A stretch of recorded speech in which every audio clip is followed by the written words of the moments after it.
Hello dear students, let us discuss the multiple choice questions on biological classification with reference to competitive exam. It may be Neet or KCET.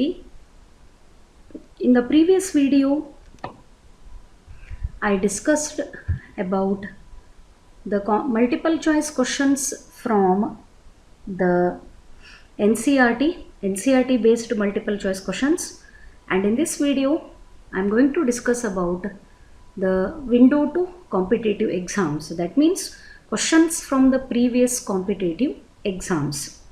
So here is the first question. Which of the following cannot be grown on artificial culture medium? The given options are Escherichia coli, Aspergillus, TMV and yeast. So what is artificial culture medium? Artificial culture medium, it is the mixture of different contents which is used to grow the microbes in the laboratory. Natural ಆಗಿ ಮೈಕ್ರೋಬ್ಗಳು ಎಲ್ಲಿ ಬೇಕಲ್ಲಿ food available ಇದ್ದಲ್ಲೆಲ್ಲ ಬೆಳಿತಾವೆ. But laboratory ಒಳಗೆ ನಾವು ಮೈಕ್ರೋಬ್ಸನ್ನು ಬೆಳಿಬೇಕಂದ್ರೆ whether it is bacterium or it is fungi, we need artificial medium. And ಈ artificial medium ಒಳಗೆ ಎನರ್ಜಿ ಸೋರ್ಸ್ ಇರ್ತದೆ, ಫುಡ್ ಇರ್ತದೆ, ಫುಡ್ ಕಂಟೆಂಟ್ ಹಾಕಿರ್ತಾರೆ. That mixer is called artificial medium and it is use to grow the microorganisms. In the given options, E. coli is a bacterium which can be grown on artificial medium. Aspergillus is a fungus. This can also be grown on artificial medium. Yeast is also a fungus and it is also grown on culture medium. The right option for this one is TMV, tobacco mosaic virus. This cannot be grown on artificial culture medium because the TMV or any virus, whether it is tobacco mosaic virus or any other virus, this virus cannot be grown on culture medium because viruses are acellular. They do not contain any cell. When present inside the body of other organism, they show the living character. When they are present outside the body of an organism or host, they behave like non-living. So in the laboratory ಹೊರಗಡೆ body ಹೊರಗಡೆಗೆ, host ಬಾಡಿಯಿಂದ ಹೊರಗಡೆಗೆ TMV ಆಗಲಿ ಬೇರೆ ಯಾವುದೇ ವೈರಸ್ಸನ್ನಾಗಲಿ culture ಮಾಡಲಿಕ್ಕೆ ಬರುವುದಿಲ್ಲ. Because viruses show both living and non-living properties, but living properties of the viruses are exhibited only when it is present inside the host cell. So here is the answer. Unlike bacteria and other microorganisms which can be grown in artificial media, viruses cannot be grown on artificial media but must be grown in living cells. Viruses cannot be grown on ordinary culture medium because they are not actually living organisms. ಅವು actual living organisms ಅಲ್ವೇ ಅಲ್ಲ. ಹಾಗಾಗಿ ಇದನ್ನು artificial medium ಮೇಲೆ culture ಮಾಡಲಿಕ್ಕೆ ಆಗಂಗಿಲ್ಲ. So the right answer for this question is option 1 and it is TMV. Then coming to the next question. In some viruses, RNA is present instead of DNA, indicating that their nucleic acid must combine with host DNA before replication. They cannot replicate. There is no hereditary information. RNA can transfer hereditary material or hereditary information. What is the right answer for this question? In some viruses, RNA is present instead of DNA, indicating that viruses are having protein coat which is called capsid. In the center of that capsid, either it contains RNA or it contains DNA. ಅದರೊಳಗೆ RNA ರೇ ಇರ್ತದ ಅಥವಾ ಅದರೊಳಗೆ DNA ರೇ ಇರ್ತದ. Never a single virus can contain both RNA and DNA. ಒಂದೇ virus ಒಳಗೆ DNA RNA ಎರಡೂ ಇರಲಿಕ್ಕೆ ಸಾಧ್ಯನೇ ಇಲ್ಲ. ವಾಟ್ ದಿಸ್ ಇಂಡಿಕೇಟ್ಸ್, ಇದೇನು ಇಂಡಿಕೇಟ್ ಮಾಡ್ತದೆ? ವೈರಸ್ ಒಳಗೆ DNA ಅಬ್ಸೆಂಟ್ ಇದ್ರೂ ಕೂಡ ಬರೀ RNA ಒಂದೇ ಇದ್ದಾಗ್ಲೂ ಅದು ಡಿಸೀಸನ್ನು ಕಾಸ್ ಮಾಡ್ತದೆ. It means the right answer is the RNA of the virus can transfer hereditary material or hereditary information. Hereditary material ಅಥವಾ hereditary information ಅನ್ನು ಇದು ಟ್ರಾನ್ಸ್ಫರ್ ಮಾಡಲಿಕ್ಕೆ ಎಬಿಲಿಟಿನ ಹೊಂದಿದೆ. ಯಾವುದು? RNA molecule, even in the absence of DNA. So this is the answer. In some viruses, RNA is present instead of DNA, indicating that RNA can act to transfer heredity. They use RNA to transfer the genetic information. For example, HIV, human immunodeficiency virus. Even this virus is having RNA. ಈ HIV virus ಒಳಗೂ DNA ಇಲ್ಲವೇ ಇಲ್ಲ, ಬರೀ RNA ಮಾತ್ರ present ಅದ. RNA ಒಂದೇ ಇದ್ರೂ ಕೂಡ ಅದು ಡಿಸೀಸನ್ನು ಕಾಸ್ ಮಾಡ್ತದೆ. ವಾಟ್ ಇಟ್ ಮೀನ್ಸ್, ಇದರ ಅರ್ಥ ಏನು? Even in the absence of DNA, RNA ಒಂದೇ ಇದ್ರೂ ಕೂಡ the genetic information can be transferred from viruses. So the correct answer for this question is option 4. Then coming to the next question. Which of the following organism possesses characteristics of both plants and animals? The options are bacteria, mycoplasma, euglena and paramecium. Bacteria, euglena, mycoplasma, paramecium. No confusion for this question. Directly you can answer. The answer is euglena. This is connecting link between plant and animal, because euglena, it is placed under a separate group called euglenoid, which comes under protista. ಇದಕ್ಕೆ ಆದಂಥ ಒಂದು separate ಗ್ರೂಪನ್ನು ಮಾಡಿ ಯುಗ್ಲಿನಾಯ್ಡ್ ಅಂತ create ಮಾಡ್ಯಾರ. And ಆ ಯುಗ್ಲಿನಾಯ್ಡ್ ಒಳಗೆ ಯಾವುದು include ಆಗ್ತದೆ? Euglena is included. And this euglena, it possesses the characters of both plants and animals.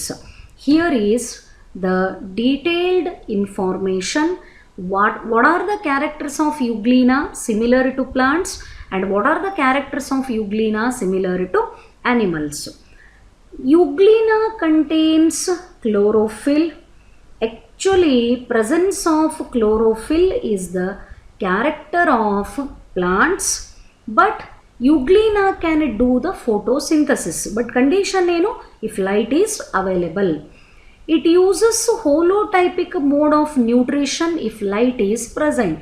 ಅಂದರೆ ತನಗೆ ಬೇಕಾಗಿದ್ದ ಫುಡ್ಡನ್ನು ತಾನೇ ಪ್ರಿಪೇರ್ ಮಾಡ್ಕೋತದ, ಪ್ರೊವೈಡೆಡ್ ಕಂಡೀಷನ್ ಏನು ಅಪ್ಲೈ ಆಗ್ತದಿಲ್ಲ, if light is available.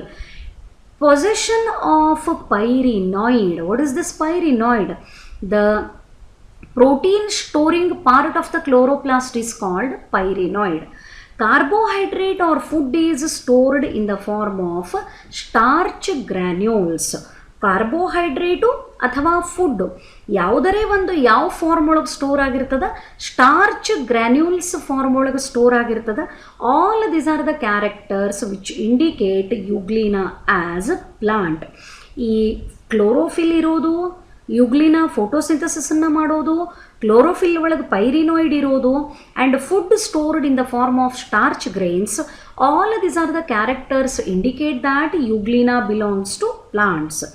But there are some characters of the euglena which resemble the animal. ಇನ್ನು ಕೆಲವು ಕ್ಯಾರೆಕ್ಟರ್ಗಳು ಯುಗ್ಲಿನಾದ್ದು ಆನಿಮಲ್ ಅಂತ ಹೇಳಿ ಇಂಡಿಕೇಟ್ ಮಾಡ್ತಾವ. What are those? Possession of an eye part for light detection. Eye part, eyes are the characters of animals. They are not the characters of plant. I part ಇರೋದು ಯುಗ್ಲಿನಾಕೇನು indicate ಮಾಡ್ತದ, ಇದು animal ಅಂತ indicate ಮಾಡ್ತದ.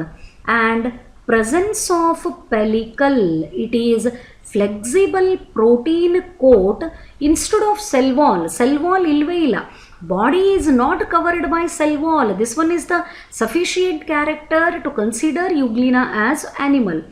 Presence of gullet and food reservoir. ಈ ಗುಲೆಟ್ಟು ಮತ್ತು food reservoir ಇರೋದು animal character. presence of flagellum for movement, locomotor structure is flagellum, and the myonemes for movement. So both the flagellum and myonemes are helping in the movement. Apart from that, contractile vacuole for excretion and osmoregulation. Two more new terms, contractile vacuole and the osmoregulation. What is this? Usually in the unicellular organisms, whether it is euglena or it is amoeba, this it is amoeba, here it is vacuole, and this one is the nucleus. Now idanne euglena ka tagondre body is like this. It is having long flagellum for locomotion. In the body of euglena, the chloroplast is present and it is capable of carrying the photosynthesis, but provided if light is present. ಈ ಯುಗ್ಲಿನ body ಒಳಗೂ ಒಂದು vacuole present ಇರ್ತದೆ, even in the body of amoeba as well as in the body of euglena, the vacuole is present. What is the function of this vacuole? Here the mentioned term is osmoregulation. Osmoregulation, maintenance of constant water in the body. Body ಒಳಗೆ ನೀರಿನ ಪ್ರಮಾಣ ಕಡಿಮೆ ಆಗಬಾರ್ದು, ಅದು ಅಷ್ಟೇ ಉಳ್ಕೋಬೇಕು. ಆ water ಕಂಟೆಂಟನ್ನು ನೀಟಾಗಿ maintain ಮಾಡೋಕ್ಕೆ ವ್ಯಾಕ್ಯೂಲ್ ಹೆಲ್ಪ್ ಮಾಡ್ತದೆ. ಇದನ್ನು ಆಸ್ಮೋರೆಗ್ಯುಲೇಷನ್ ಅಂತ ಕರೀತಾರೆ. So these are the characters of euglena. Some of them are similar to plants and some of them are similar to animals. Yes, moving to the next question. The organism used for alcoholic fermentation is, the given options are Pseudomonas, Penicillium, Aspergillus, Saccharomyces. Here all these are the microorganisms. Among them Pseudomonas is bacterium, Aspergillus, Penicillium and Saccharomyces are the fungi. Which microbe is used in the alcoholic fermentation? Before moving to the answer, let me define what is alcoholic fermentation. So fermentation is an anaerobic process in which the microbes convert sweet content into sour content. Any sweet content is converted into sour through the fermentation. Conversion of milk into curd, production of the cheese, production of the alcohol, all these are dependent on the process called fermentation. And fermentation is an aerobic process. That means it occurs in the absence of oxygen. Alcoholic fermentation, to produce the alcohol through the fermentation, which organism is used? And the right answer for this question is the Saccharomyces cerevisiae. Saccharomyces cerevisiae is the organism. Saccharomyces cerevisiae is biological name of yeast. So yeast is common name and Saccharomyces cerevisiae is the biological name. Yeasts are eukaryotic microorganisms. It is unicellular fungi that ferment variety of sugars from different sources into final product like carbon dioxide and alcohol. Whether it is ethanol or ethyl alcohols or simply alcoholic fermentation, the meaning is same. ಈ alcoholic fermentation ಅನ್ನು ಮಾಡಬೇಕಾದ್ರೆ ಯಾವುದೋ ಒಂದು ಮೈಕ್ರೋಬನ್ನು use ಮಾಡ್ತಾರೆ, and that microbe is East.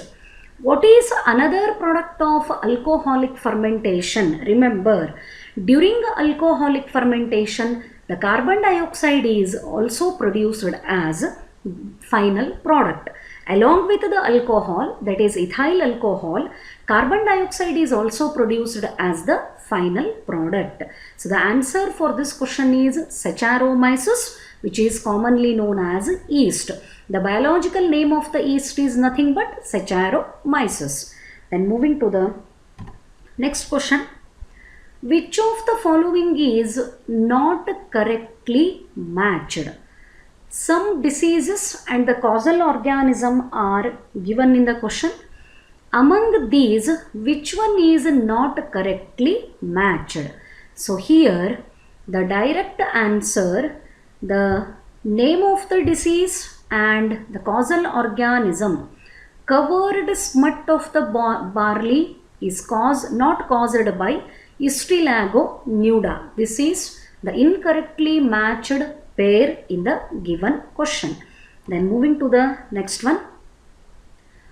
White rust disease is caused by claviceps, Phytophthora, Alternaria, Albigo, Candida. All of these are fungi. ಇಲ್ಲಿ ಕೊಟ್ಟಿರೋ 4 ಆಪ್ಷನ್ಗಳು fungi ಒಳಗೇನೆ ಬರ್ತಾವೆ. And white Rust ಡಿಸೀಸನ್ನು ಯಾವುದು ಕಾಸ್ ಮಾಡ್ತದೆ? Whether it is Claviceps, Alternaria, Phytophthora or Albigo Candida. Answer for this question is Albigo Candida. So Albigo Candida is the organism which causes the white rust disease. The causal organism of white rust disease is Albigo Candida, and here white rust is a disease in plants caused by the Albigo Candida or one of its close relatives. Plants susceptible to this disease generally include members of the Brassica family. White rust has been known to cause agricultural losses in the fields cultivating members of this family, including broccoli, cauliflower, and Indian mustard. What it means? Brassica family. What is the name of this family? Common name. ಇದಕ್ಕೆ mustard family ಅಂತ ಕರೀತಾರೆ. Meaning of mustard is in Kannada ಸಾಸಿವೆ. ಸಾಸಿವೆಕ್ಕೆ mustard ಅಂತ ಕರೀತಾರೆ. ಆ ಸಾಸಿವೆ ಗಿಡದ ಫ್ಯಾಮಿಲಿಗೆ ಬ್ರಾಸಿಕೇಸಿ ಅಂತ ಕರೀತಾರೆ. But here the name is given Brassica family. ಈ ಬ್ರಾಸಿಕಾ ಫ್ಯಾಮಿಲಿ ಒಳಗೆ ಬರೋವಂಥ ಬಹಳಷ್ಟು ಪ್ಲಾಂಟ್ಗಳಿಗೆ ವೈಟ್ ರಸ್ಟ್ ಡಿಸೀಸನ್ನು ಯಾವ ಫಂಗಸ್ ಕಾಸ್ ಮಾಡ್ತದೆ? Albugo Candida. Not only to the Brassica, even for broccoli. Here it is the image of broccoli. Cauliflower ಥರಾನೇ ಇರ್ತದೆ, but ಇದು greenish ಇರ್ತದೆ. And cauliflower normal ಆಗಿ ನಾವೇನು ಕಾಲಿಫ್ಲವರ್ ಯೂಸ್ ಮಾಡ್ತೀವಿ, ಹೂಕೋಸು ಅಂತ ಕರೀತಾರೆ. ಎಲೆಕೋಸು ಅಂತಂದರೆ ಕ್ಯಾಬೇಜು. ದಿಸ್ ಈಸ್ ಹೂಕೋಸು and English name is cauliflower. ನಾವು ಯೂಸ್ ಮಾಡೋ ಕಾಲಿಫ್ಲವರು ಒಂಥರ ಆಫ್ ವೈಟ್ ಕ್ರೀಮ್ ಕಲರ್ದಿರ್ತದೆ. Broccoli arrangement is also like that, but it is greenish in colour along with the Indian mustard. ಸಾಸಿವೆ, ಬ್ರೊಕೋಲಿ, ಕಾಲಿಫ್ಲವರ್ ಈ ಎಲ್ಲ ಪ್ಲಾಂಟ್ಗಳಿಗೆ white rust disease is caused by Albugo Candida. So what is this broccoli? How it is used? Broccoli is an edible green plant in the cabbage family whose large flowering head, stalk and small associated leaves are eaten as a vegetable. ಇದು foreign country ಒಳಗೆ maximum ಆಗಿ use ಆಗುವಂಥ ಒಂದು vegetable. Even in metropolitan cities like Bengaluru, Mumbai, ಅಲ್ಲಿನೂ ಇದನ್ನು ಬಹಳಷ್ಟು ಜನ vegetable ಅಂತ ಹೇಳಿ ಯೂಸ್ ಮಾಡ್ತಾರೆ. ಇದ್ರದ್ದು flowers The green portion, what you can see, it is flower and associated leaves. ಇದ್ರ ಜೊತೆಗೆ ಸಣ್ಣ ಸಣ್ಣ leaves and stalk. ಇದು ಕೆಳಗಡೆ ಏನು extended portion ಕಾಣಿಸ್ತದ, this entire part is consumed as vegetable. Even this broccoli, it is also affected by the albigo candida, which causes white rust disease. Then moving to the next question. Bacteria were regarded to be plants because some of them are green, they are present everywhere, some of them cannot move, they have a rigid cell wall. ಬ್ಯಾಕ್ಟೀರಿಯಾಗಳನ್ನು ಕೂಡ plant ಅಂತ ಹೇಳಿ consider ಮಾಡಲಾಗ್ತಿತ್ತು. ಯಾಕೆ? Some of them are green ಇರೋದಕ್ಕ, ಅಥವಾ they are present everywhere, ಅವು ಎಲ್ಲ ಕಡೆಗೂ ಇರೋದಕ್ಕ, ಅಥವಾ some of them cannot move, ಕೆಲವು ಬ್ಯಾಕ್ಟೀರಿಯಾಗಳು ಮೂವ್ ಆಗದೇ ಇರೋದಕ್ಕ, ಅಥವಾ they have a rigid cell wall. Which character makes the bacteria to be regarded as plants? And the answer is, mostly ನಿಮಗೂ ಐಡಿಯಾ ಬಂದಿರ್ತದ, the bacterial cell is covered by cell wall, and presence of that rigid cell wall, it made the bacteria to be regarded in the group of plants. So the plant cell possesses a cell wall which is composed of cellulose, pectin and lignin, but the main component of the plant cell wall is cellulose. The cell wall provides mechanical strength and protection to the internal cellular organelles. The bacterial cell also possesses a cell wall which is made up of peptidoglycan. The content of the bacterial cell wall is peptidoglycan. Due to the presence of cell wall, bacteria were also considered similar to plant cell. Normal ಆಗಿ ಒಂದು plant cell, ಸಸ್ಯ ಜೀವಕೋಶನ ತಗೊಂಡ್ರೆ ಅಲ್ಲಿ ಯಾವ ರೀತಿ cell wall ಇರ್ತದ, ಅದೇ ಥರ ಬ್ಯಾಕ್ಟೀರಿಯಾಕ್ಕೂ it is surrounded by cell wall. But what is the difference in the bacterial cell wall and plant cell wall? I hope you remember Whittaker classification ಒಳಗೆ it is also important character. If cell wall is present, what is its content? ಒಂದು ವೇಳೆ cell wall ನಾವು present ಅದ ಅಂತ ಹೇಳೋದಾದರೆ ಆ cell ವಾಲ್ದ component ಯಾವುದು ಅನ್ನೋದನ್ನು ಹೇಳಬೇಕು. Cell wall whether it is made up of cellulose or other then cellulose. Remember, in plants, the members of kingdom Plantae, the cell wall is richly made up of cellulose. But in case of bacteria, the component of the cell wall is peptidoglycan. And here, this orange color marked portion indicates cell wall. Some bacteria, externally they contain capsule. It is not a compulsory part. ಎಲ್ಲ ಬ್ಯಾಕ್ಟೀರಿಯಾಗಳಿಗೂ capsule ಇರಲೇಬೇಕು ಅಂತ ಇಲ್ಲ. But one advantage is that if the bacteria is surrounded by capsule, it is virulent. The term I am using, virulent. What it means? Virulent means able to cause the disease, because capsule is resistant to the activity of enzyme, or I can say enzymes cannot break the capsule. ಬ್ಯಾಕ್ಟೀರಿಯಾಗಳಿಗೆ capsule ಅನ್ನುವಂಥ ಒಂದು structure present ಇದ್ದಾಗ ಅಲ್ಲಿ advantage ಏನದ, capsule ಇದ್ದಂಥ ಬ್ಯಾಕ್ಟೀರಿಯಾಗಳಿಗೆ disease causing ability ಇರ್ತದೆ. ಅದನ್ನೇ English ಒಳಗೆ ವೈರುಲೆಂಟ್ ಅಂತ ಕರೀತಾರೆ. ಆ್ಯಂಡ್ ಕ್ಯಾಪ್ಸೂಲ್ ಇದ್ದರೆ ಯಾಕೆ ಬ್ಯಾಕ್ಟೀರಿಯಾಕ್ಕೆ ಡಿಸೀಸ್ ಕಾಸಿಂಗ್ ಎಬಿಲಿಟಿ ಬರ್ತದೆ? Because capsule is not destroyed by the enzyme activity. ಎನ್ಝೈಮ್ಗಳಿಂದ ಆ ಕ್ಯಾಪ್ಸೂಲನ್ನು ಬ್ರೇಕ್ ಮಾಡಲಿಕ್ಕೆ ಆಗಂಗಿಲ್ಲ. ಹಾಗಾಗಿ ಬ್ಯಾಕ್ಟೀರಿಯಾ ಡಿಸೀಸ್ ಕಾಸ್ ಮಾಡಲಿಕ್ಕೆ ಎಬಿಲಿಟಿನ ಪಡ್ಕೋತದೆ. But all the bacterial cells, they compulsorily contain two coverings. One is cell wall and another is plasma membrane. So outermost covering is capsule. Below the capsule, that's orange color portion. It is not orange in color. Just for identification, the color is used.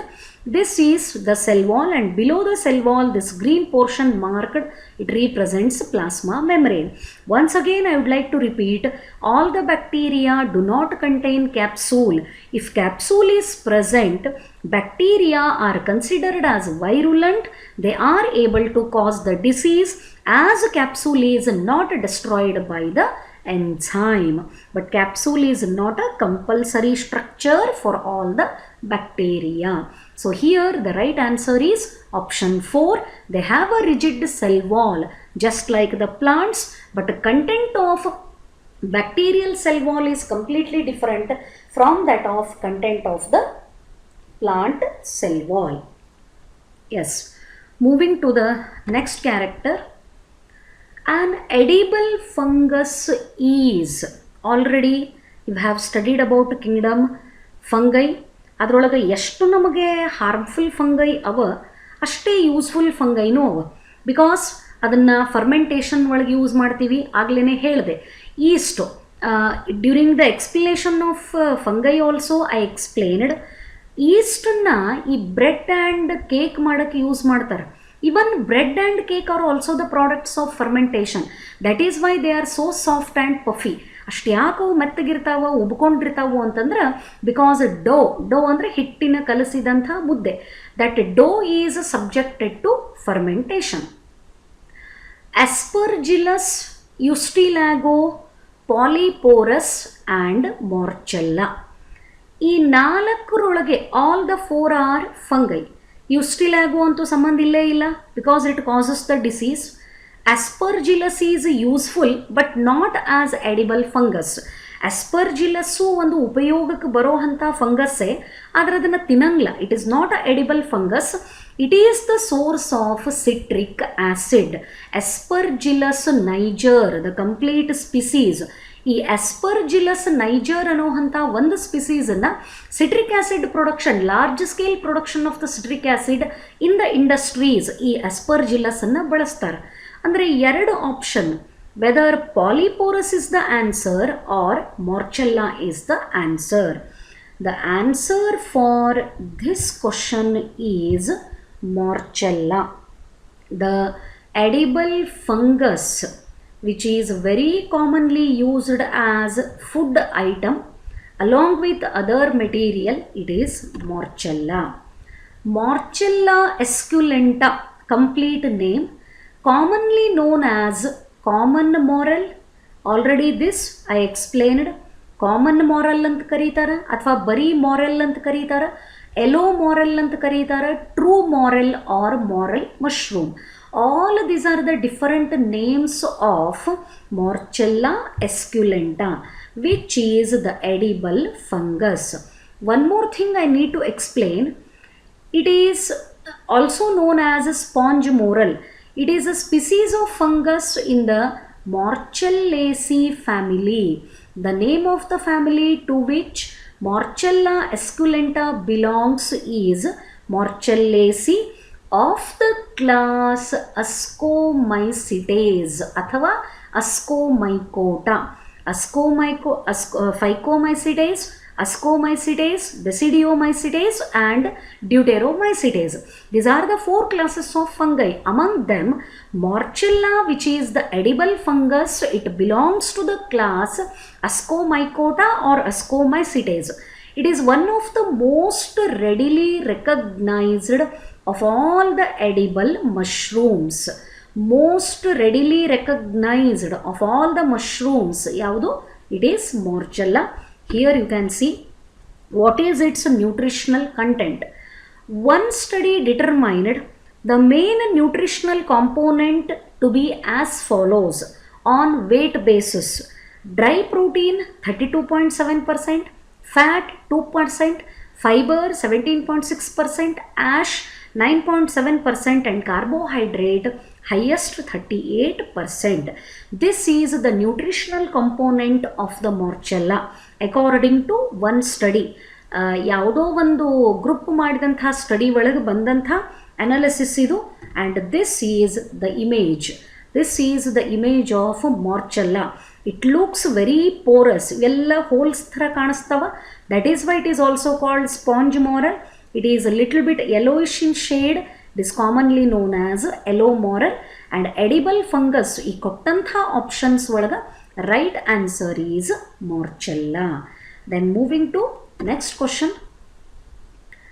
Azotobacter and Bacillus polymyxa are the examples of symbiotic nitrogen fixers, non-symbiotic nitrogen fixers, ammonifying bacteria, disease-causing bacteria. So in the question, two bacteria are mentioned. One is Azotobacter and another is Bacillus polymyxa. Let me inform you one thing. Azotobacter ಅಂತ ನಿಮಗೆ ಎಲ್ಲೇ question ಬಂದ್ರೂ ಒಂದು ತಲೆ ಒಳಗೆ ಯಾವಾಗಲೂ ನೆನ್ಪಿಟ್ಕೋಬೇಕು. Azotobacter is helpful bacterium.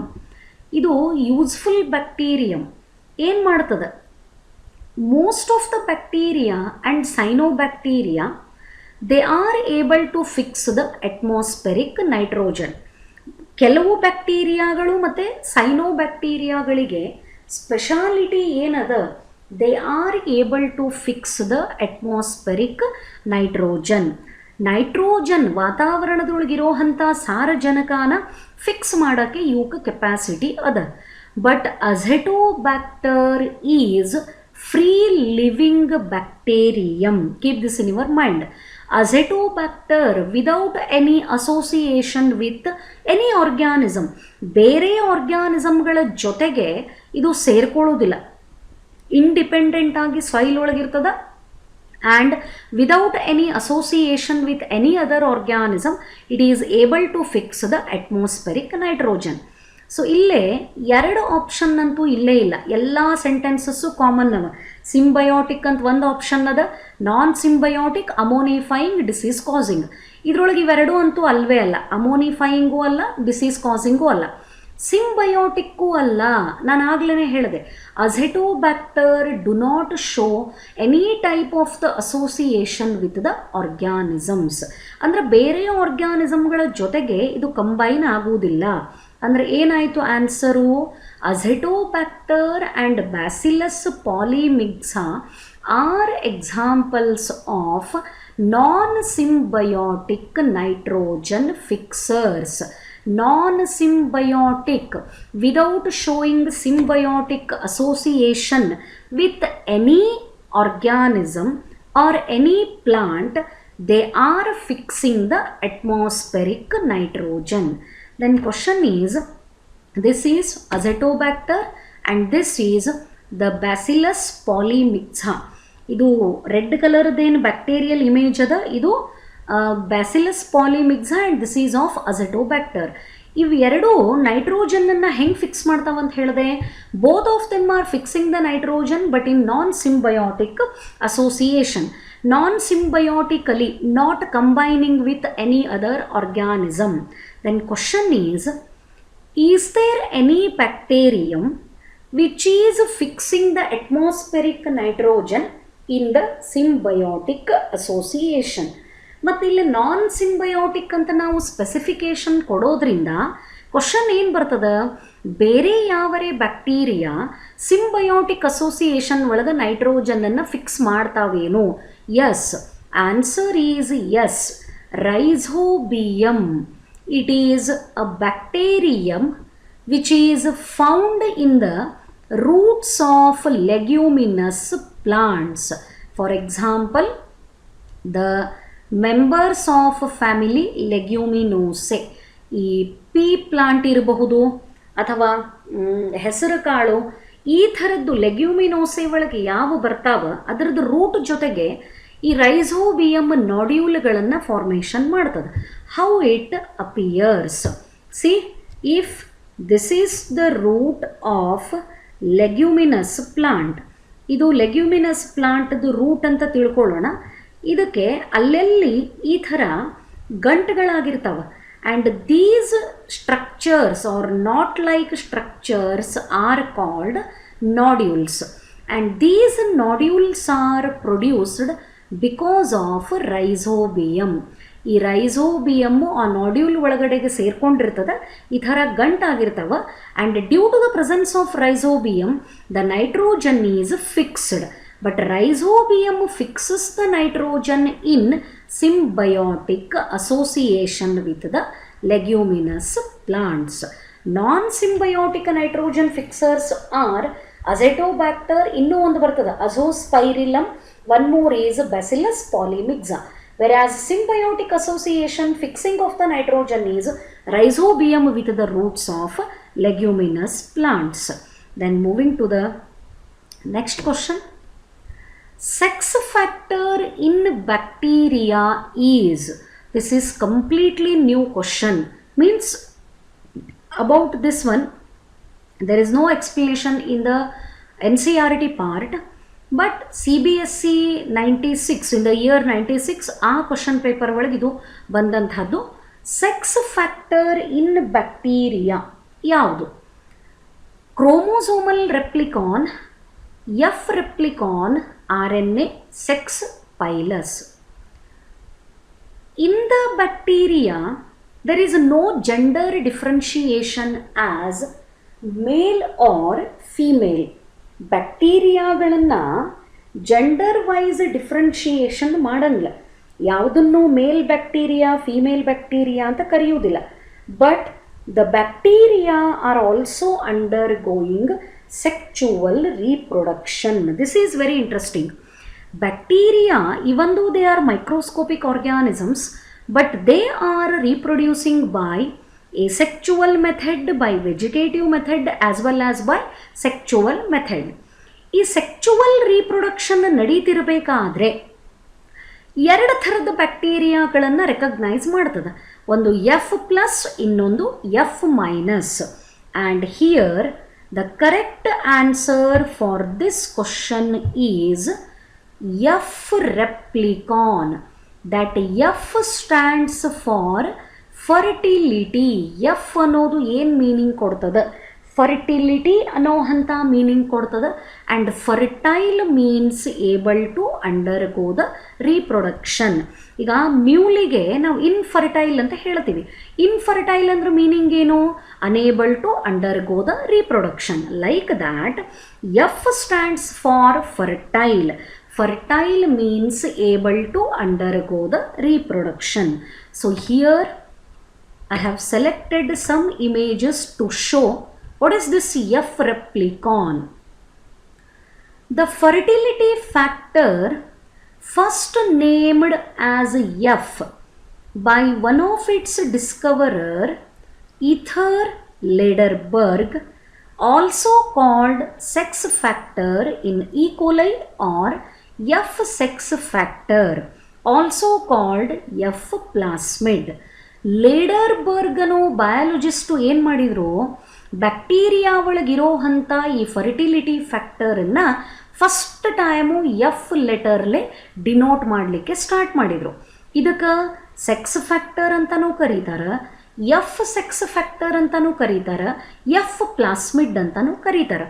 All are the same names for the term F replicon. And remember, the F in this letter stands for fertility. Bacteria can undergo the sexual reproduction. This F factor allows genes to be transferred from one bacterium carrying the factor to another bacterium lacking the factor by conjugation. What it means? So look at this particular image. This is one bacterial cell and it is marked as F plus. ಹೌದಾ? ಯಾಕೆ? ಈ bacteria ಒಳಗೆ ಒಂದು additional structure ಅದ. ಏನಂತ mark ಮಾಡ್ಯದ? ಅದನ್ನು F plasmid ಅಂತ mark ಮಾಡ್ಯದ. F plasmid ಅಂದರೂ ಒಂದೇ, ಎಫ್ ರೆಪ್ಲಿಕಾನ್ ಅಂದರೂ ಒಂದೇ, ಫರ್ಟಿಲಿಟಿ ಫ್ಯಾಕ್ಟರ್ ಅಂದರೂ ಒಂದೇ, ಎಫ್ ಸೆಕ್ಸ್ ಫ್ಯಾಕ್ಟರ್ ಅಂದ್ರೂ ಒಂದೇ. That means the bacterium which contains fertility factor, it is considered as F plus. ಇದನ್ನು ಬ್ಯಾಕ್ಟೀರಿಯಲ್ ಸೆಲ್ಸ್ ಒಳಗೆ ಎಫ್ ಪ್ಲಸ್ ಅಂತ ಕರೀತಾರೆ. What is the speciality of this bacterium? It can undergo the sexual reproduction. Why the ability is there? Because this bacterium contains the fertility factor. ಈಗ ಈ fertility factor ಇದ್ದ ಬ್ಯಾಕ್ಟೀರಿಯಮ್ಗೆ ಏನಂತ mark ಮಾಡ್ಯದ? F+ ಅಂತ mark ಮಾಡ್ಯದ. ಇದ್ರದ್ದು speciality ಏನಂದರೆ, this F factor it can transfer some genes into the F- bacterium through the sexual reproduction called conjugation. I hope you are getting my point. Bacterium which is having F factor, it is called F+. ಆ F factor ಇರೋಂಥ ಸ್ಟ್ರಕ್ಚರಿಗೆ ನಾವೇನಂತ mark ಮಾಡೀವಿ? ಇಲ್ಲೇ F plasmid ಅಂತ mark ಮಾಡೀವಿ. ಇವನ್ it is also known as F ರೆಪ್ಲಿಕಾನ್.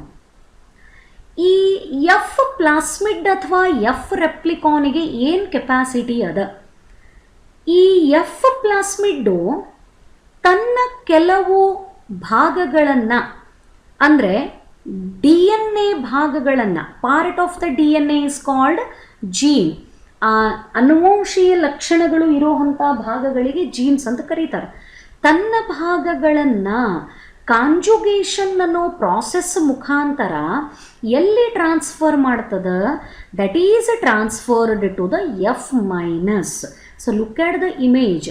This is also a bacterium, but ಇದರೊಳಗೆ ಏನಿಲ್ಲ? F factor ಇಲ್ಲ. ಬ್ಯಾಕ್ಟೀರಿಯಾ ಒಳಗೆ F ಫ್ಯಾಕ್ಟರ್ ಇದ್ದರೆ F+ ಆಯಿತು. ಬ್ಯಾಕ್ಟೀರಿಯಾ ಒಳಗೆ F ಫ್ಯಾಕ್ಟರ್ ಇರಲಿಲ್ಲ ಅಂದರೆ ಏನಾಯ್ತದು? F- ಆಯಿತು. ಈ F ಪ್ಲಾಸ್ಮಿಡ್ ಏನು ಮಾಡ್ತದ? Through the conjugation, here is the image. At the time of conjugation there is a connection, physical connection occurs between F+ and F-. Conjugation ಅನ್ನೋದು a type of sexual reproduction in case of bacteria. Bacteria ಒಳಗೆ ಸೆಕ್ಚುವಲ್ ರೀಪ್ರೊಡಕ್ಷನ್ನು 3 ರೀತಿ ನಡೀತದೆ. There are 3 different methods of sexual reproduction in bacteria. One is transformation, another is transduction, and one more is conjugation. These are the 3 methods of sexual reproduction that are observed in the bacteria. And at the time of conjugation, ಇಲ್ಲಿ ಬಹಳ important ಏನಾಗ್ಲಿಕ್ಕತ್ತದ? F+ bacterium, it is attached to the F- bacterium. F+ ಒಳಗೇನದ? F plasmid ಅದ. ಈಗ ಇದು ಏನು ಮಾಡ್ತದ ಅಂತ ಹೇಳಿದೆ? ತನ್ನ ಕೆಲವು ಭಾಗಗಳನ್ನು ಡುಪ್ಲಿಕೇಟ್ ಮಾಡಿಕೊಂಡು, ಮಲ್ಟಿಪ್ಲೈ ಮಾಡಿಕೊಂಡು, through this connection, this is called conjugation bridge. ಇಲ್ಲೇನು ಇವೆರಡರ ನಡಬರ್ಕ ಫಿಸಿಕಲ್ ಕನೆಕ್ಷನ್ ಆಗ್ಯದ, ಇದನ್ನು ಕಾಂಜುಗೇಷನ್ ಬ್ರಿಡ್ಜ್ ಅಂತ ಕರೀತಾರೆ. Through the conjugation bridge, some part of the plasmid it is transferred into F-. ಪೂರ್ತಿ ಇಲ್ಲಿ ಹೋಗೋದಿಲ್ಲ. ಮತ್ತು F+ನಾಗಿಂದು ಪ್ಲಾಸ್ಮಿಡ್ ಇಲ್ಲಿ ಹೋಯಿತು ಅಂದ್ರೆ ಇದು F- ಆಗ್ತಿತ್ತು, ಇದು F+ ಆಗ್ತಿತ್ತು. ಹಾಗಲ್ಲ, 1 copy of F plasmid, it will remain in the F+ only, and another copy is transferred to the F-. So after conjugation, F- is also transformed into F+. Conjugation ಮುಗಿದ ಮೇಲೆ F- ಇದ್ದದ್ದು ಏನಾಗಿ convert ಆಗ್ತದ? F+ ಆಗಿ convert ಆಗ್ತದ. Because a part of the F plasmid is transferred into the F- through the conjugation bridge. This is nothing but sex factor observed in the bacteria during the sexual reproduction called conjugation. ಯಾವುದ್ರೊಳಗೆ F factor ಇರ್ತದ ಅದು F+ strain ಅಥವಾ F+ cell ಅಂತ ಕರೆಸ್ಕೋತದ. ಯಾವುದ್ರೊಳಗೆ F factor ಇರುವುದಿಲ್ಲ ಅದು F- ಅಂತ ಕರೆಸ್ಕೋತದ. Always at the time of conjugation, one bacterium will be F+ and another bacterium will be F-. ಅವೆರಡೂರ ನಡಬರಕ ಫಿಸಿಕಲ್ ಕನೆಕ್ಷನ್ ಡೆವಲಪ್ ಆಗ್ತದೆ, ಅದನ್ನು ಕಾಂಜುಗೇಷನ್ ಬ್ರಿಡ್ಜ್ ಅಂತ ಕರೀತಾರೆ. Through the conjugation bridge the duplicated F plasmid it is transferred to the F minus and finally it is converted into F plus. This is about F replicon. ನೋಡ್ರಿ, term is replicon. Replication means producing similar copy. If you give a paper in the Xerox machine ಒಳಗೆ ನೀವು ಯಾವುದರೆ ಒಂದು ಪೇಪರನ್ನು ಕೊಟ್ಟರೆ exactly same copies, ಅದ್ರದ್ದು ನೀವು 1000 ಲಕ್ಷ ಎಷ್ಟು ಬೇಕಷ್ಟು ಸೇಮ್ ಕಾಪಿಗಳನ್ನು ನೀವು ಪಡ್ಕೋಬಹುದು. Like that replication is a process in which similar copy of the DNA. ಯಾವ ರೀತಿ ಇರ್ತದೆ DNA, ಅದೇ ಥರದ್ದೇ DNA ಹೊಳ್ಳಿ ತಯಾರಾಗ್ತದೆ. That is why it is called F replicon. Hope this explanation is clear for you. Then moving to the next question. In bacterial chromosome, the nucleic acid are. One more interesting question with respect to bacteria. Linear DNA molecule, circular DNA molecule, of two types DNA and RNA, linear RNA molecule. What is the question?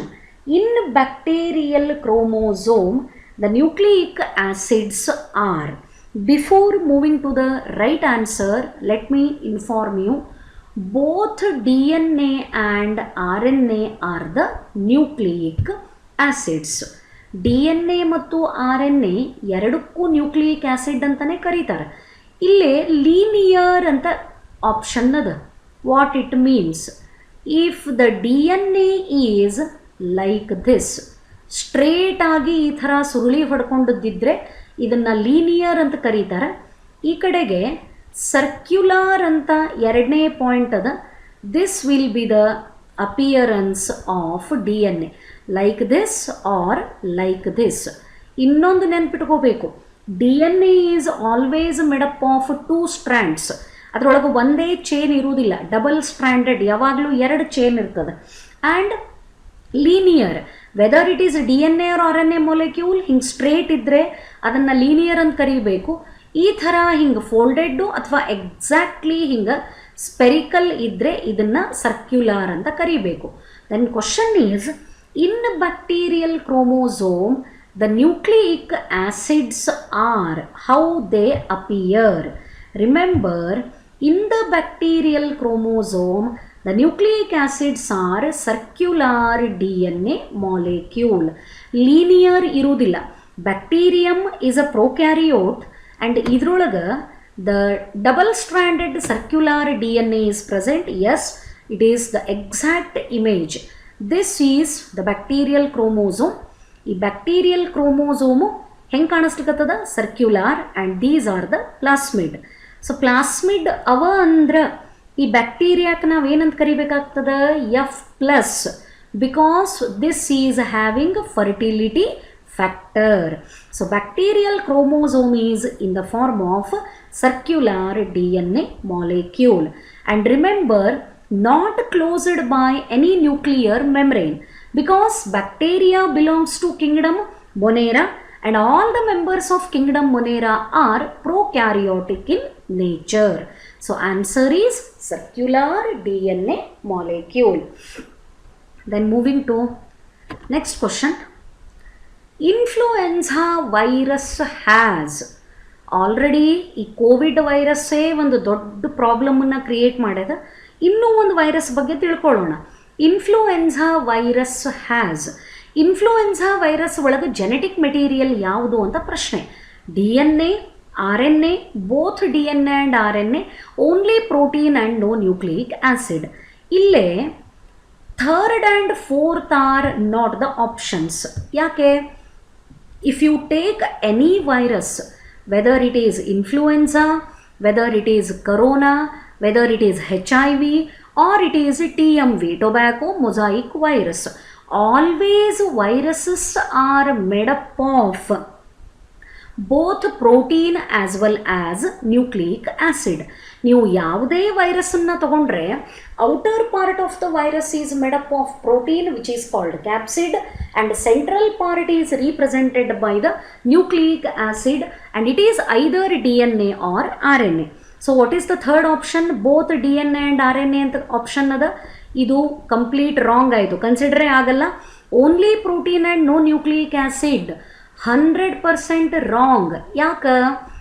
Only protein ಅಂತ ಇದ್ದರೆ ಇದು prion ಆಗ್ತಿತ್ತು, it will not be the virus. No nucleic acid ಸಾಧ್ಯನೇ ಇಲ್ಲ. Virus is made up of both protein as well as nucleic acid. So what are the options? ನಮಗೆ ಉಳ್ಕೊಂಡದ್ದು choice between DNA and RNA and the right answer is the influenza virus contains RNA as its genetic material. Influenza, it is a name of a disease. Yes. Influenza, commonly known as flu, it is an infectious disease caused by influenza virus. ಇದಕ್ಕೆ flu ಅಂತಲೂ ಕರೀತಾರೆ ಅಥವಾ influenza ಅಂತಲೂ ಕರೀತಾರೆ. ಇದು influenza ವೈರಸ್ಸಿಂದ ಮನುಷ್ಯನಿಗೆ ಬರೋವಂಥ ಒಂದು disease. Symptoms can be mild to severe, ಅಂದರೆ ಭಾಳ ಸಿಂಪಲ್ ಆದಂಥ ರೋಗದ ಲಕ್ಷಣಗಳು ಇರಬಹುದು ಅಥವಾ ಒಮ್ಮಿಲ್ದೊಮ್ಮೆಲೆ ಸಿವಿಯರು ಆಗಬಹುದು. And most common symptoms include, ಈ ರೋಗದ ಸಾಮಾನ್ಯ ಲಕ್ಷಣಗಳು high fever, running nose means continuously some sticky content will be secreted from the nose, sore throat, irritation in the throat, muscle and joint pain, muscles ಮತ್ತು ಎಲ್ಲಿ joints ಇರ್ತಾವ ಅಲ್ಲಿ pain start ಆಗ್ತದೆ, headache will be there, coughing ಕೆಮ್ಮು, and feeling tired, ಬಹಳಷ್ಟು ಸುಸ್ತಾದಂಗೆ feel ಆಗ್ತದೆ. All influenza viruses, this you remember perfectly. ಯಾವುದೇ ಇನ್ಫ್ಲೂಯೆನ್ಸಾ ವೈರಸ್ಸನ್ನು ತಗೋರಿ, all of them contain single stranded RNA as genetic material. Yes, here it is the image of influenza virus. The outer part is made up of protein and this represents the capsid, and this central material, this is nothing but the nucleoprotein, that is RNA. All the influenza viruses are made up of single stranded RNA as their genetic material. Then coming to the next question. Which of the following is not true about lichens? What are lichens? Lichens are the composite organisms produced by symbiotic association between algae and fungi. ಇದರೊಳಗೆ ಒಂದೇ ಥರದ component ಇಲ್ಲವೇ ಇಲ್ಲ. One component is algae and another component is fungi. That is why the lichens are not included in any 5 kingdoms of the Whitaker's classification. Their body is composed of both algal and fungal cells. Whether it is right or wrong? Yes, it is a right statement. ನಾವೇನು identify ಮಾಡಬೇಕು, which one is not true about lichens, but this is correct. Lichens are the composite plants containing one algal component and another is fungal component. Some species form food for reindeers and Arctic region. Yes, ಬಹಳಷ್ಟು ಭಾಗದೊಳಗೆ ಅಥವಾ at least ಕೆಲವು ಪ್ರದೇಶದೊಳಗರೆ ಈ ಲೈಕೀನು food ಅಂತ ಹೇಳಿ use ಆಗ್ತದೆ, especially for the animals. Some species can be used as pollution indicators. This is also right. Lichens are the indicators of air pollution, especially sulfur dioxide. ಎಲ್ಲಿ ವಾಯುಮಾಲಿನ್ಯ ಜಾಸ್ತಿ ಇರ್ತದ ಅಂಥ ಕಡೆಗೆ ಲೈಕೀನ್ಸು ಬೆಳೆಯಲ್ಲ. ಆ ಲೈಕೀನ್ಗಳು ಏರ್ ಪೊಲ್ಯೂಷನ್ದ indicator. This one is also correct. They grow very fast at the rate of about 2 centimeters per year. This is the wrong statement with respect to lichens. Statement is wrong but it is right answer. ಯಾಕಂದ್ರೆ ಯಾವ statement not true about lichens ಅನ್ನೋದನ್ನು we are identifying. So here the right answer but the wrong statement about the lichens is option 4. ಯಾಕೆ? The answer is here.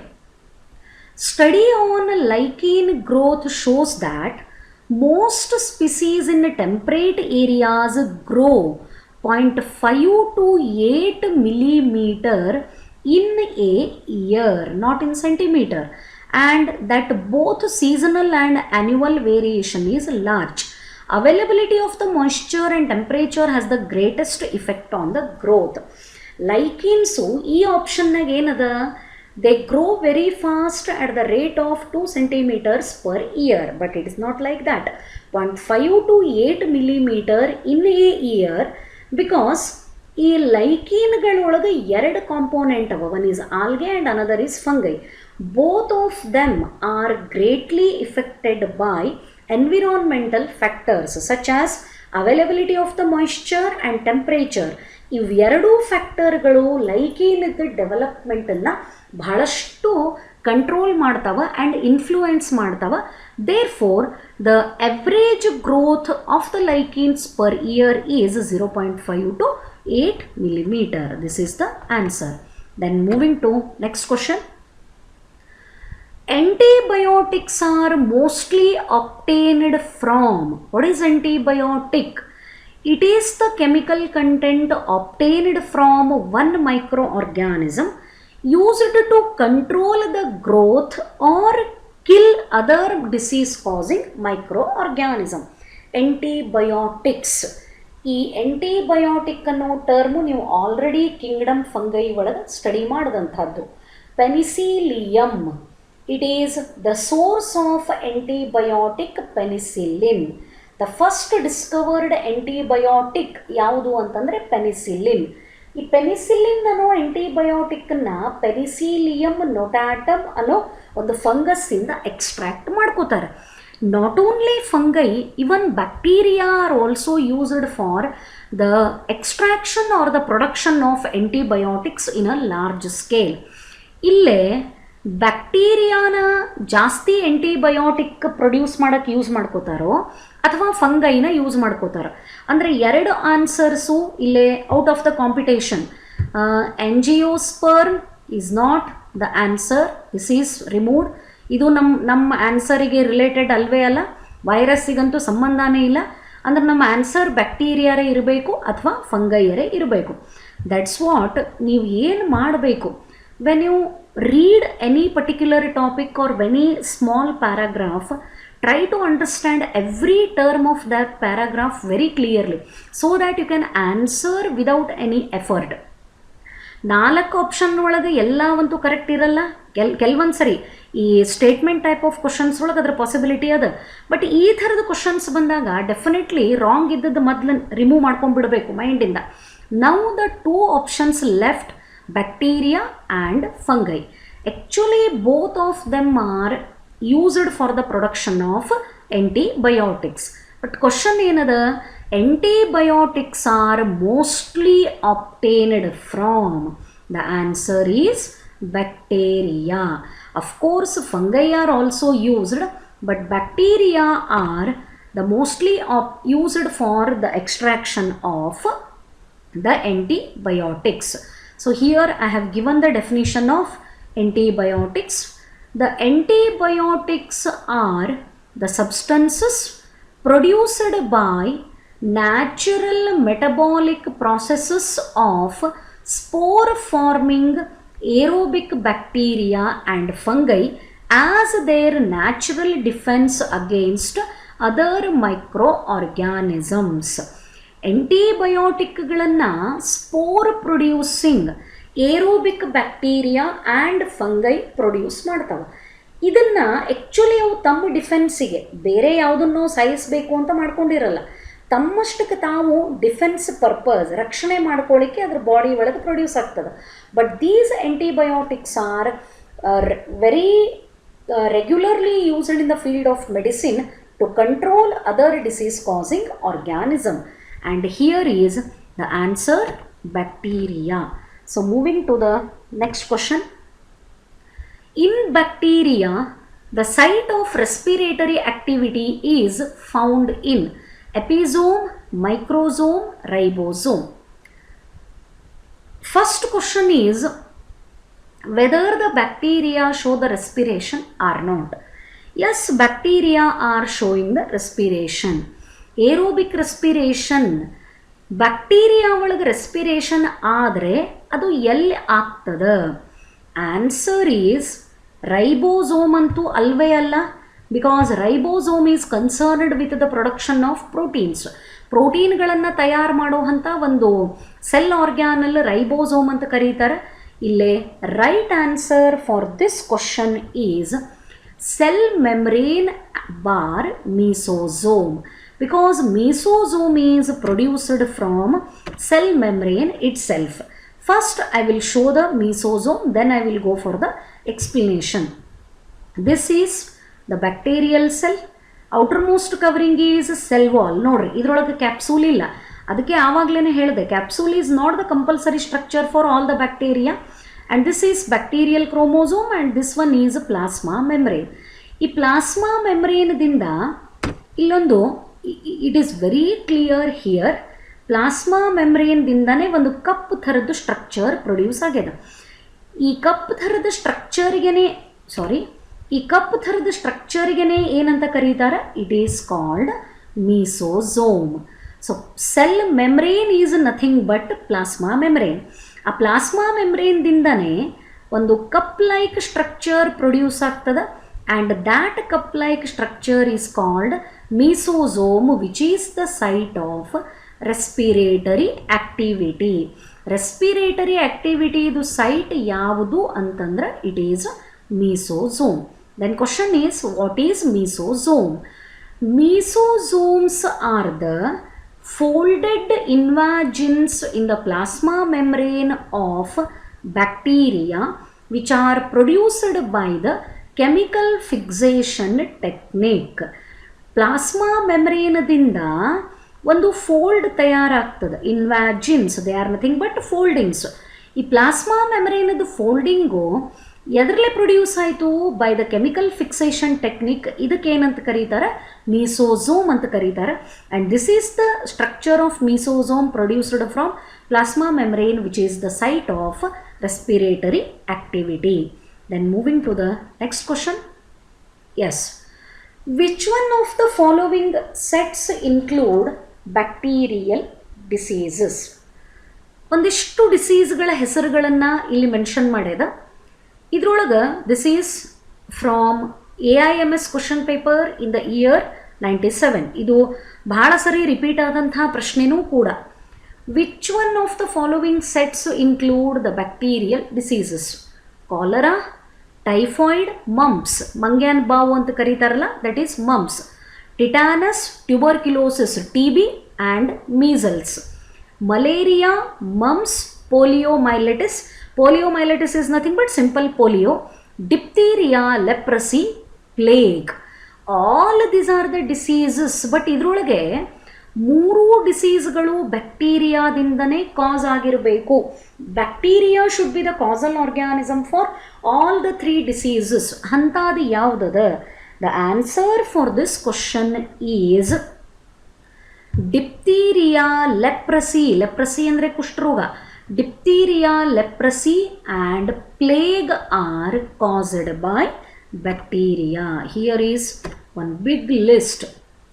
Cholera is caused by bacterium and name of that bacteria causing the cholera is Vibrio cholerae. Comma shaped bacteria ಇರ್ತದೆ. But ಅದ್ರ ಜೊತೆಗೆ ಟೈಫಾಯ್ಡದ ಮುಂದೆ ಎರಡನೇದು first option ಒಳಗೆ ನಾ ಹೇಳಿಕತ್ತದು, typhoid is caused by again a bacterium. Name of the causal organism is Salmonella typhi. But mumps is caused by mumps virus. ಮಂಗ್ಯಾನ್ ಬಾವು ಅಂತ ಏನು ಕರಿತೀವಿ, ಇದು ವೈರಸ್ ಇಂದ ಬರೋವಂಥದ್ದು. So cholera and typhoid are caused by bacteria, but mumps is caused by the virus. Tetanus is caused by bacterium Name of the bacterium is Clostridium tetani. Tuberculosis, TB, is also caused by bacterium. The name is Mycobacterium tuberculosis. But measles are caused by the virus and the name is paramyxovirus. ಮೊದಲೇದು ಎರಡೂ bacteria but ಮೀಸಲ್ಸು ವೈರಸ್ಸಿಂದ ಬರ್ತದೆ. Malaria is caused by a protozoa plasmodium. It is belonging to the protozoan group. And poliomyelitis, it is caused by poliovirus. ಒಂದು ಪ್ರೋಟೋಝೋವಾದಲೇ ಬರ್ತದೆ. Malaria is caused by protozoa, mumps is caused by virus, polio is also caused by virus. ಅಂದರೆ ಯಾವ complete bacterial diseases ಈ first 3 options ಒಳಗಿಲ್ಲ. Therefore the right option for this question is option 4.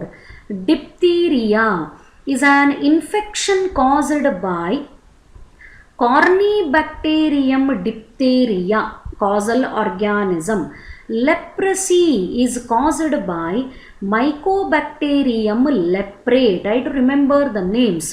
And plague is, plague ಮುಂಚೆ ಬರ್ತಿತ್ತು, ಹಳೇದ್ರೊಳಗೆ ಹೇಳೋರು plague ಬಂದರೆ ಊರಿಗೂರೇ ಖಾಲಿ ಮಾಡ್ಕೊಂಡು ಹೋಗ್ತಿದ್ರು ಅಂತ. Mostly after that the big hazardous effect is caused by this COVID-19. Plague is also a bacterial disease. It is caused by Yersinia pestis. Therefore, the diphtheria, leprosy and plague are the correct combination of the diseases caused by bacteria. So, the right answer is option 4. Then moving to next question. In Protista, the locomotory organelles are Protista, variety of organisms, Chrysophyta, euglenoids, slime molds and amoeboid protozoans or simply protozoans. ಈ ಬರೀ ಪ್ರೋಟೋಝೋವನ್ಸನ್ನೇ ತಗೊಂಡ್ರೆ ನಮಗೆ ಎಷ್ಟು ಸಿಗ್ತಾವ? Flagella is the locomotor organ, cilia are the locomotor organ, trypanosoma ತಗೊಂಡ್ರೆ flagella locomotion, paramecium ತಗೊಂಡ್ರೆ cilia, then amoeba ತಗೊಂಡ್ರೆ it is pseudopodia. So the right answer for this question is option 2. Flagella, cilia and pseudopodia are the different types of locomotor structures or the organelles found in the members of Protista. So moving to the, yes, the same explanation here it is given. The next question, plasmogamy is a fusion of, again from All India Medical Examination year 97, plasmogamy ಎಲ್ಲಿಂದ ಬಂತು? Plasmogamy. Fungal sexual reproduction involves 3 processes: plasmogamy, karyogamy and meiosis. So what happens during plasmogamy? The 2 haploid cells of the hyphae, they fuse with each other without any nuclear fusion. Plasmogamy ಆದಾಗ 2 haploid cell ಇದು protoplasm ಒಂದಕ್ಕೊಂದಕ್ಕೆ ಸೇರ್ಕೋತದ ಹೊರತು nuclear fusion ಆಗಲ್ಲ. That is why dikaryon stage is formed. Single cell having 2 nuclei as a result of plasmogamy. Then karyogamy, both the nuclei they fuse with each other, this is called karyogamy. And finally diploid structure is converted into haploid with the help of meiosis. Therefore, for this question, the right answer is option 2. 2 haploid cells without nuclear fusion. It is a step in sexual reproduction in fungi which involves the plasmogamy, karyogamy as well as the meiosis. Then moving to the next question. Which one of the following statements about virus is correct? Virus ಬಗ್ಗೆ ಇರೋಂಥ ಯಾವ statement correct ಅದ, wrong ಅಲ್ಲ, correct ಇದ್ದದನ್ನು identify ಮಾಡಬೇಕು. Viruses possess their own metabolic system. Is it possible? It is not at all possible because viruses don't have cell. ಸೆಲ್ಲೇ ಇಲ್ಲ ಅಂದರೆ no question of metabolic activity. What is the definition of metabolism? ಏನು ಹೇಳ್ತದೆ metabolism ಅಂದರೆ the sum total of all the chemical reactions taking place in the body of an organism. Organism body is formed with the help of cells. Mattille viruses are acellular, they don't have cell. Cellé illa andamele no question of metabolic activity or metabolic system. Viruses are facultative parasites alla. Viruses are obligatory parasites to show the living characters. ತಾವು living ಇದ್ದೀವಿ ಅಂತ ವೈರಸ್ಗಳು ತೋರಿಸ್ಕೋಬೇಕಾದ್ರೆ they are compulsorily dependent on the host. Therefore the third statement is also wrong. Viruses are readily killed by antibiotics. This is also wrong. ಮತ್ತು ಉಳಿದು ಯಾವುದು? The only one correct statement about the viruses is viruses contain either DNA or RNA. ವೈರಸ್ಸನ್ನು consider ಮಾಡಿದಾಗ ಅದರೊಳಗೆ DNA genetic material ಇರ್ತದೆ ಅಥವಾ RNA genetic material ಇರ್ತದೆ. So these are the some questions that I wanted to discuss from the previous competitive exams. Questions appeared in the previous competitive exams. Remaining questions I will continue in the next video. Thank you.